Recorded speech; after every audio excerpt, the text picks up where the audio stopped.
Bonjour à vous, j'espère que vous allez agréablement bien. Je suis Aurélien Touogan, entrepreneur et électrotechnicien de profession.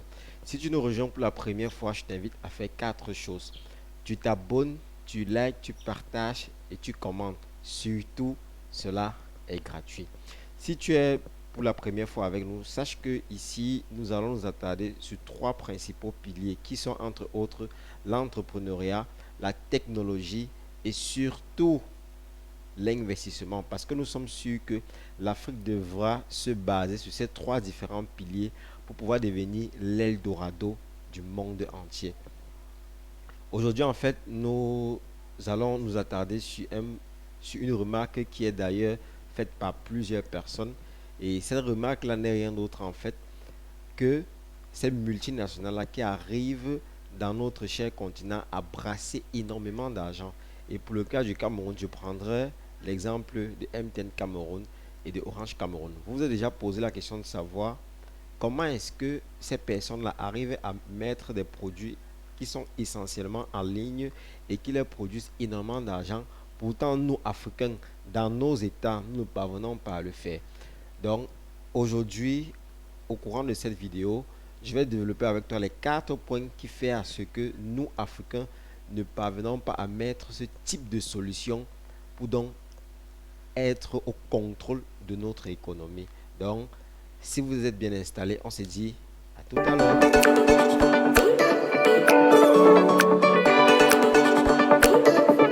Comme je disais tantôt, il y a des multinationales au pays qui parviennent à mettre des solutions et grâce à ces solutions-là, elles parviennent à brasser énormément d'argent. Je prendrai le cas de Orange Money, de Mobile Money et bien d'autres solutions, que ce soit même Yango qui s'est installé ici en Afrique il y a de cela quelques années déjà et qui parvient à brasser énormément d'argent.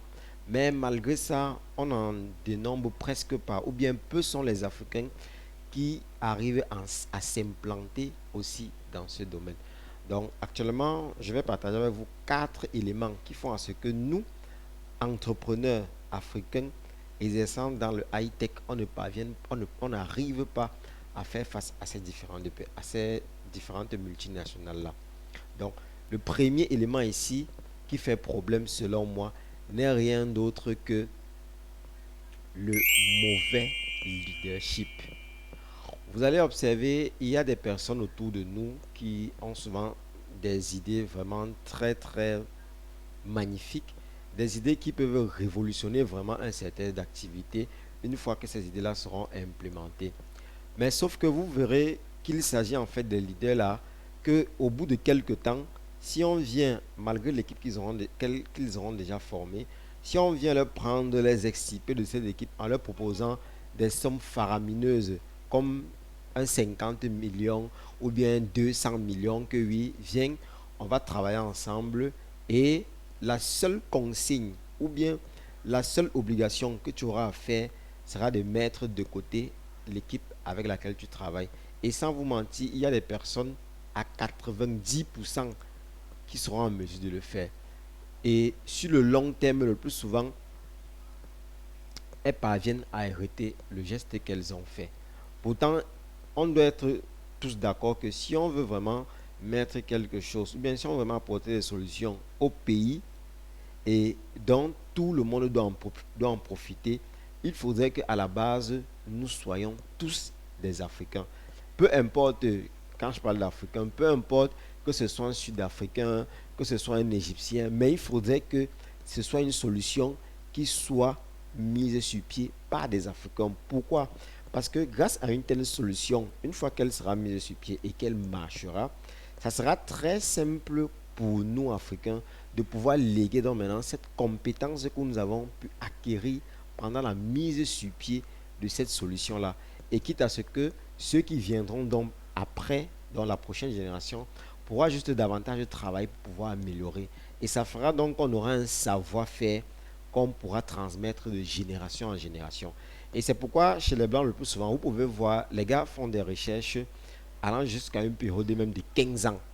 Et ils peuvent commencer une recherche aujourd'hui et c'est 15 ans après qu'ils parviennent à trouver la solution. Et une fois qu'ils ont la solution, il la conserve et c'est comme ça qu'il partage la solution là avec d'autres générations, d'autres générations, d'autres générations.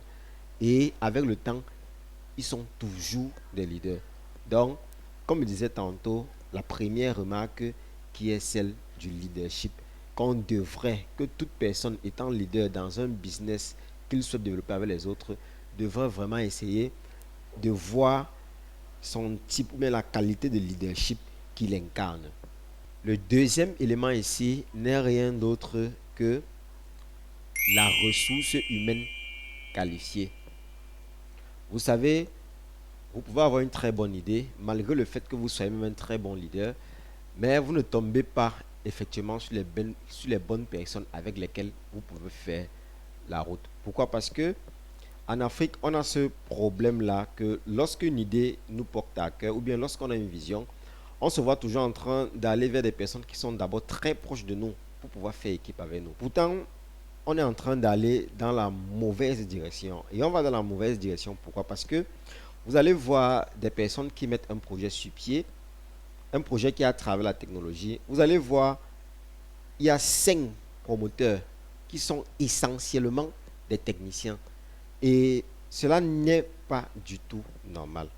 Pourquoi? Parce que il faudrait que si c'est un projet qui a trait essentiellement à la technologie, il faudrait que on ait certes des techniciens, mais aussi des comptables qui vont pouvoir visualiser de fond en comble la comptabilité qui est faite par l'agent que vous parvenez à mettre pour pouvoir implémenter le projet. Il faudrait qu'à l'intérieur, on ait des personnes qui arrivent à communiquer sur le projet. Il faudrait qu'à l'intérieur, on ait des personnes qui soient en mesure de vendre même le projet. Donc, au lieu d'avoir un projet autour duquel on a 5 techniciens qui arrivent à faire tout ce dont j'ai cité, c'est-à-dire la vente, la communication, la comptabilité et tout, l'idéal serait de prendre au minimum même 2 techniciens pour un départ, prendre un comptable qui s'y connaît, prendre un bon agent qui peut vraiment communiquer sur le produit, quitte à séduire réellement les personnes qui peuvent être intéressées par le produit. Et ainsi, donc maintenant, bâtir une équipe comme ça, et pour donc maintenant grandir au fur et à mesure. Et une fois qu'il y aura des potentielles personnes qui pourront investir, il va donc falloir maintenant agrandir l'équipe qui constitue les techniciens. En ce qui concerne donc maintenant le troisième élément qui fait en sorte que nous, Africains, nous ne parvenons pas vraiment à nous hisser vraiment à un sommet vraiment très important des différents business qu'on met sur pied, n'est rien d'autre que le financement.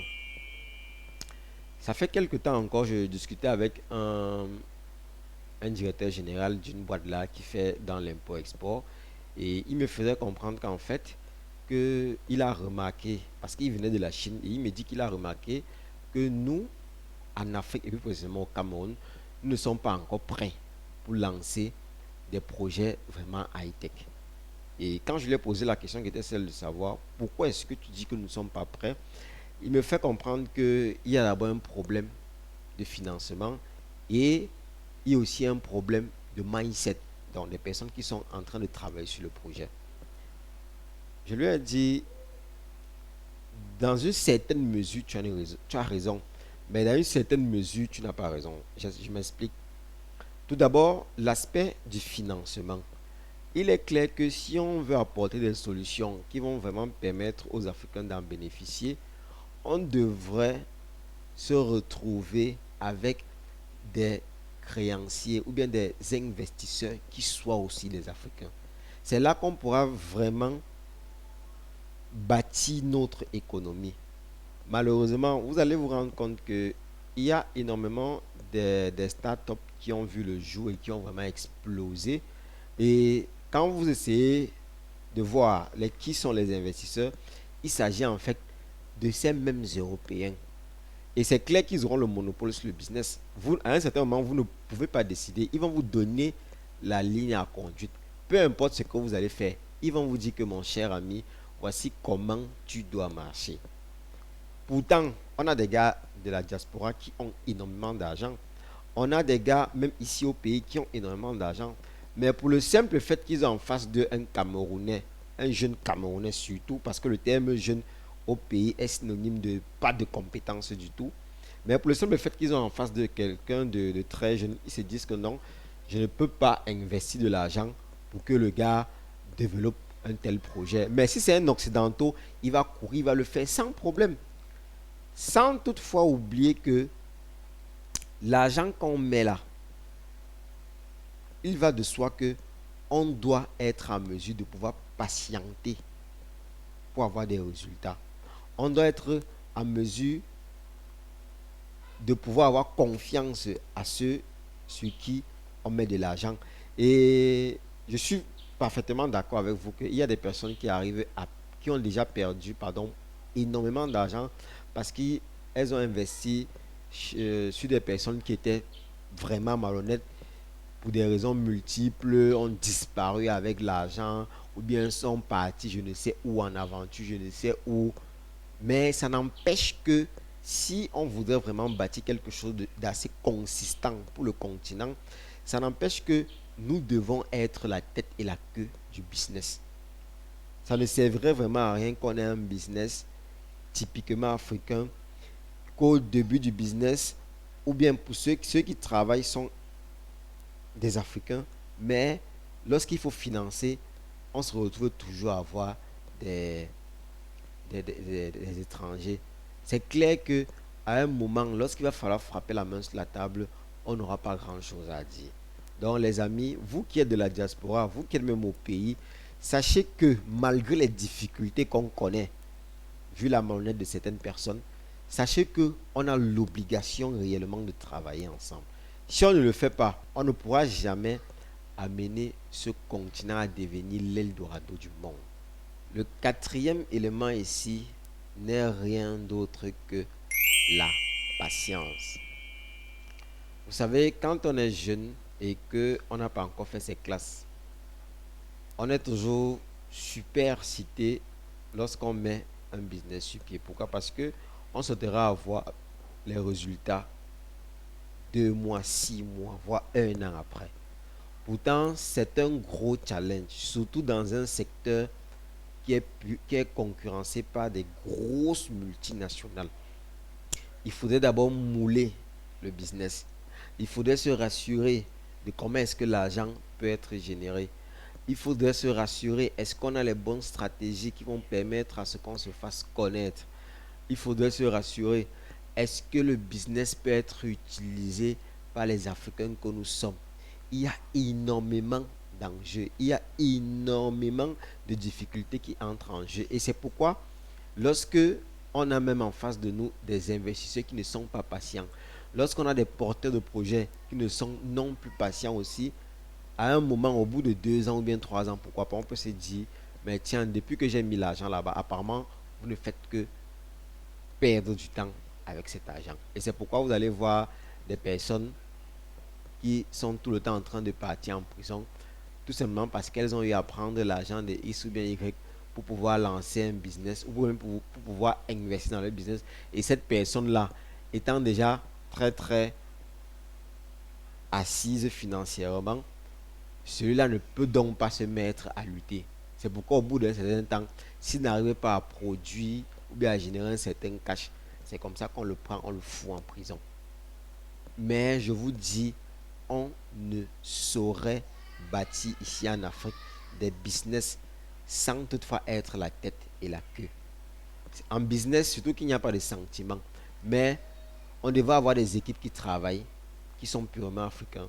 On devrait aussi avoir des personnes qui viennent investir, qui sont aussi des Africains. C'est comme ça qu'on pourra vraiment maintenir, bien tenir notre économie et bâtir des bonnes choses qui vont permettre aux générations futures d'en profiter. Et pourquoi pas de rêver en disant que oui, si eux ils ont fait, nous aussi, on peut le faire. Sur ce les amis, on se dit à très bientôt.